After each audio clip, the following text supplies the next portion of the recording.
much. My name is Sarah Xavier. I am the creator and founder of the Financially Fit Women. I also have a Facebook group that is called Finance Babe, where I teach, tricks and tips, money tips, as well as how we can become financially fit, how we can let that finance babe out and, feel empowered and control, and also, take charge of our money and feel confident about doing that. So today I want to talk about debt addiction. No, it's not a sexy topic, but I feel that it is something that we need to talk about because probably everybody has debt or at some point have had debt. And there are a lot of different emotions when it comes to this. And I wanted to share with you, unfortunately here, we have what is called a debt addiction. And obviously there are different levels of that, right? But I feel that the one that I'm going to be talking about today is not like that impulsive addiction where we are drowning in debt and we don't care if we had debt and we don't pay, etc. No, I'm not going to be talking about that one. I'm actually going to be talking about more like the one that, that is very emotionally charged, especially on times like this, where there is an impact in the economy, and then we want to feel better. If we have any problem, it could be a marital problem, so it could be a business problem, any type of problem, and then we cope, and the way we cope is actually with shopping, right?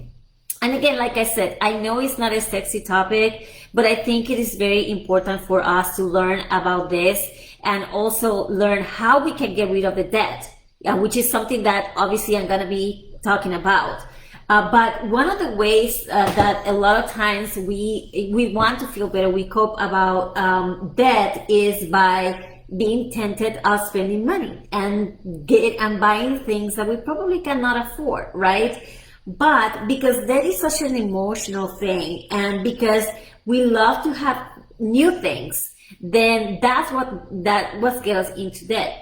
A lot of time also we feel entitled, I deserve this. We have this, I deserve this. It doesn't matter how I'm going to get it. I'm just going to get it.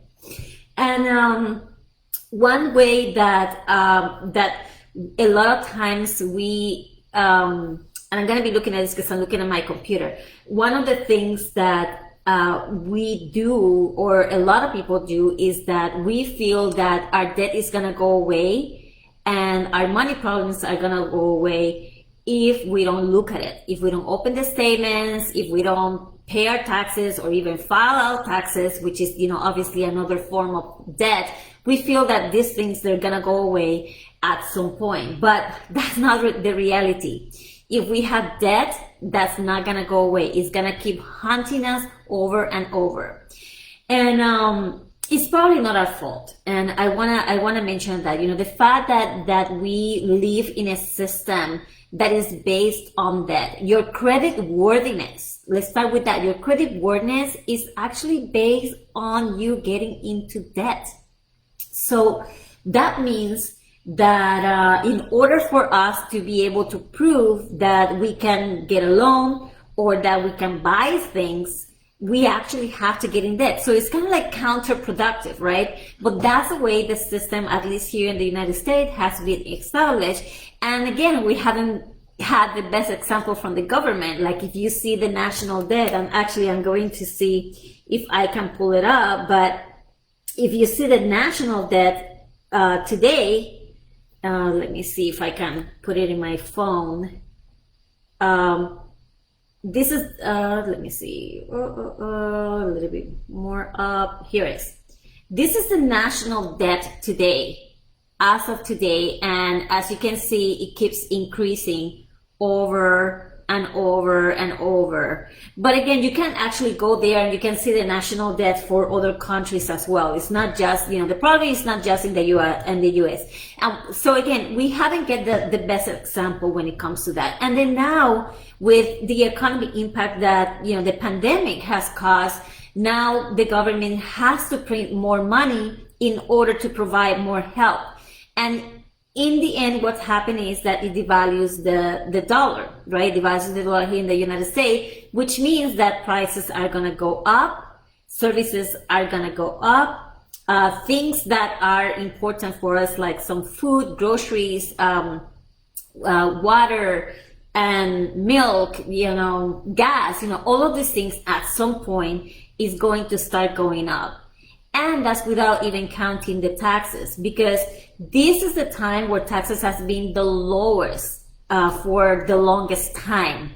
But it will not be sustainable if taxes stay this way. So at some point, all that money that was printed out that has been distributed, not only here in the United States, but other countries that, we have printed money to give money to other countries for help. At some point, somehow that money has to come back to the government. And the only way that they are going to be able to recover that money is either by increasing their taxes or cutting out expenses. And again, increasing the taxes. And who is going to be paying for that? Well, we are.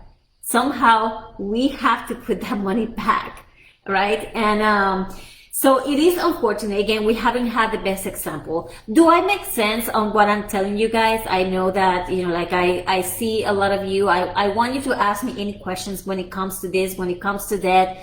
Obviously, I'm going to be discussing, ways to be able to get rid of debt. And, but again, let me see where I am. Okay. So like I said, we need to, one of the best way for us to be able to get rid of debt is, first of all, we have to get honest with ourselves, and we have to realize that, okay, yes, I have a problem, or I have all this debt, and I haven't really think about how I'm going to get rid of it. But if we think about what having debt is costing us, first of all, is costing us achieving our financial goals, right? Having all this debt. Not only that, but it's also costing us maybe not being able to buy a home, or not be able to retire early, or not being able to travel the world like we want to, or achieve other dreams. We all have dreams. We all have dreams that we want to achieve. And but if we don't get rid of the debt, and there's no good debt or bad debt. I know that there are some debt that actually can benefit us, improve our credit and things like that. But in the end, it is debt. It is charging us interest, and if we don't pay, we get penalized as well. So again, debt is debt. And I would say that one of the things that debt can affect us is that it will, if we don't take care of it, it can lead to major problems. It can affect our marriage if you're married. It can affect our lendability in the future. It can force us to get a job. If you don't have a job, if you're an amazing entrepreneur, and you are not able to control your debt, at some point maybe you have to get another job or find other streams of income, or work even harder. If it's medical debt, because I have to talk about every kind of debt, and sometimes we have unexpected things that happen that get us into medical debt. It could lead to bankruptcy. Actually, 50% of the bankruptcies here in the United States are due to medical debts. But all of these are things that we can avoid, and I will talk a little bit more about that in a moment. Debt can hurt our marriage. Debt can hurt our credit score. Debt is actually a huge cause of divorce here in the United States. I don't know over the countries, but here in the United States, for sure, it is a huge cause of debt.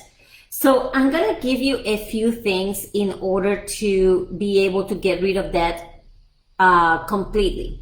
And I feel that, when it comes to debt or money problems in general, this is a very emotional topic. I know that, I kind of have a difficult job or a difficult business, right? Because I talk about money, I talk about finances, and yes, I talk about debt. And it is a very emotional topic. Sometimes it's something that we don't want to think about. Like I said, we don't want to talk about it. But if I don't tackle on these things, if I don't tell you, how to change our point of view and our mindset when it comes to this, and help you how to get rid of this, then I'm not going to be able to help you to achieve like the bigger things that are most important to you. So the first thing that we have to consider when it comes to getting rid of debt is our mindset. And again, please put in the comments if you have any questions or any comments when it comes to this topic. Because again, I know that is something that, you know, like it's not sexy. It's not a sexy topic. But I would say that one of the first things is that we have to change our mindset when it comes to debt.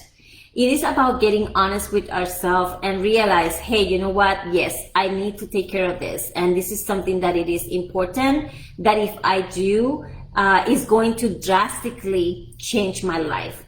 And the second thing, or the second way that I want you to take a look at debt is with an attitude of gratitude. Why? So sometimes when we talk about debt or when we think about debt, we feel ashamed. There's emotions of embarrassment, or there's guilt, or there's blame, right? Because I got, I shouldn't have done that, or, this person made me do that, or the government, like we can blame other people, we can blame ourselves, we feel ashamed about it. But when we look at our debt, when you sit down today and you take a look at your debt and you look at it with an attitude of gratitude and you imagine and you think about what this debt allowed me to do, that is going to relieve a huge weight off your shoulders. And I explain why. Because if, for example, if getting into debt allowed you to buy a home, for example, a home for you, for your family, you have a roof over your head, and yes, you probably have a mortgage, but this is going to be your home. It's going to be your land, right? It's your place. You're not renting. Maybe it allows you to buy a car. That's another thing. Perhaps that debt, maybe you got into credit card debt because you wanted that pair of shoes, or maybe the clothing, or even it allows you to buy a course so you can start your business, right, and understand how to do this online thing. Again, there might be a lot of reasons. Oh, what about this? A lot of people have student loans. But that, getting into that student loan debt allow you to get your dream career, or allow you to get your dream job, right? Or the skill that you were looking for. So again, when we are grateful and we take a look at, okay, what is this debt about and how did I get into this debt? Maybe you took a trip, maybe you went on a cruise, or you went on a trip and you put everything in your credit card. So when you are grateful about what this debt allowed you to achieve at that very moment, your view or point of view about debt is going to change. And again, you are going to feel more relief, and you are going to be even more willing to pay off this debt. So that's the first thing, or the second thing. The third thing is then we want to, again, be honest with ourselves. And if getting into debt is purchasing or doing these things is getting us more into the hole, then we want to get out of there, right? So we want to refuse to keep spending that way and getting into debt. So we have to find other ways in order for us to be able to purchase things, like increase our streams of income, or maybe expand our business, right? Like doing other things that are going to allow us to not get into more debt than we already are. And then the third thing is we have to create a plan on how to get rid of the debt. And there are many ways on the internet that shows you how you can get rid of debt.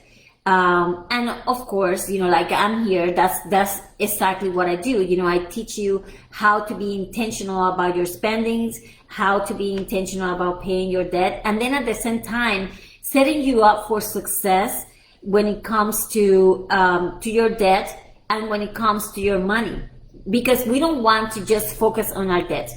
Once we create a plan about how we are going to get rid of the debt, now we want to focus on money-making activities and the things that are going to help us to keep growing our money, the things that are going to help us to achieve our financial goals now and in the future, and retire early. Is that something that you would like to do? last week I actually talked that there has been statistic that at least 56% of women in the workforce, they think that they only need $300,000 to retire. But that's not real. That's not really it. We actually need more. But if we are, if paying debt is not allowing us to put money aside, then that's something that we need to take a look into it. So do you guys have any questions before I go to the last step? Please let me know. And so the last step is look for help. If this is something that is there and you haven't tackled it yet, and you're probably avoiding it because it's too overwhelming, it's causing you stress, then look for help. And that's what I'm here for, right? I have a done for you service where I will build a spending plan or a budget depending on what you need. And I also will create a debt repayment plan for you, and something that you will be able to follow and will be able to actually, get it done. We will get it done for you. It will take me a few hours to be able to do that. But I have it's a service that I provide, that I know that if I do it for you, this is going to take out of your hand that overwhelm, that stress, and then you will have guidance, you will have accountability, right? Because sometimes we do need that. We need some accountability in order to follow through when it comes to these things. So let me know, what do you think? I'm gonna put the link of the Done For You page in the link but at the moment I'm not seeing any comments. But I hope that what I have shared with you today is of value. Please let me know what questions do you have when it comes to debt. Again, it is something that we all have, or at some point we have had it. It's not uncommon. So there's nothing wrong about talking about it. And I'm going to repeat it again. I think that, we can talk about sex, we can talk about body parts, we can talk about a lot of different things. But when it comes to money, sometimes we don't even want to touch the subject. But if we do, if we talk about money and we become financially educated, we are going to have the confidence and we are going to feel empowered about taking charge of our money and live our lives on our own terms and be clear about our goals. If there's an age that, for example, that you want to retire, or that you want to say, I'm done, I want my business to just keep flowing, the cash flow, etc. Or I want to have enough money in investments or in the right places so I can just enjoy the rest of my life, then you have to have a clear vision. You have to have a clear number. What is your financial freedom number? And we are all different. So we're all going to have a different financial freedom number. And because we all have different lifestyles. Okay. So I don't see any questions. Obviously, they always recommend that the last 10 minutes is for any questions that you guys may have. I'm just going to do maybe like a brief overview then of what is, how we can get rid of debt. Again, it's just going to be, first of all, we have to change our mindsets when it comes to money and when it comes to debt. We have to, once we switch our emotions from that feeling of guilt, from that feeling of a shame or embarrassment, and we switch it to the feeling of gratitude, that's gonna be like huge on our point of view when it comes to debt, right? And then the second one is creating a plan on how to get rid of that debt, and ultimately, hiring somebody that can help you and that can help you to stay accountable. Any questions, ladies? Let me know. I'm gonna wait like a few seconds here to see if I see anything in the comments. Please feel free to reach out if you don't, if you have additional questions and you don't want to put them in the comments. Like I said at the beginning, I have a Facebook group. It's called The Finance Babe. I share a lot of different topics, anything finance, right? Anything finance that money tips, anything that is going to help us to, to conquer and to be able to achieve the lives that we want, the lifestyle that we want, and live a life of independence means. So again, I don't see any questions. So what I'm going to do is I'm going to say goodbye for now. And again, my name is Sarah Xavier, the creator and founder of the Financially Fit Women. And you guys make it a great Friday or a great day. Bye-bye.